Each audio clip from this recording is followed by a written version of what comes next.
চোৰাংগুৰ সৰবৰাহকাৰীৰ বিৰুদ্ধে গোলকগঞ্জ আৰক্ষীৰ অভিযানত ৬টাকৈ গৰু জব্দ কৰাৰ লগতে আটক কৰিলে এজন সৰবৰাহকাৰী প্ৰাপ্ত তথ্য মতে আজি ৰাতিপুৱা এক গোপন সূত্ৰৰ আধাৰত গোলকগঞ্জ থানাৰ ভাৰপ্ৰাপ্ত বিষয়া দেৱজিৎ কলিতাৰ নিৰ্দেশত সহকাৰী উপ পৰিদৰ্শক সঞ্জীৱ নাথৰ নেতৃত্বত যোৱা আৰক্ষীৰ এটি দলে চলাইছিল অভিযানত গোলকগঞ্জৰ উত্তৰ ৰায়পুৰ প্ৰথম খণ্ড ৰেল গেটৰ সমীপত AS 170 5410 নম্বৰৰ মালবহী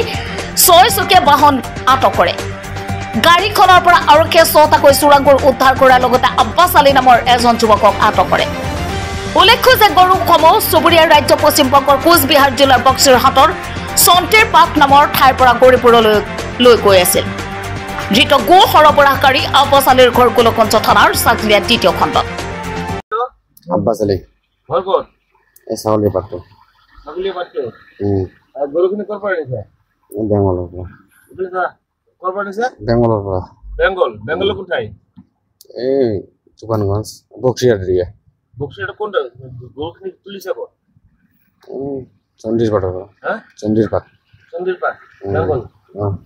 কোন থানা পৰে বক্সিয়াৰ থানা পৰে ক'ত লৈ যাবি এইটো এই গৌৰীপুৰৰ ওচৰত গৌৰীপুৰত কাৰ ওচৰত তাৰ মই নাজানো কিমান দিন কৰি আছে আজি ফাৰ্ষ্ট আজি লগত কোন আছিল তোৰ লগত এজন খেলাচী আছিল কি নাম অজয় চৰকাৰ কি পলালে ভালকে ক হয় পলাইছে ধুবুৰীৰ পৰা আছিকুলৰ ৰহমানৰ ৰিপৰ্ট ডেইলি 24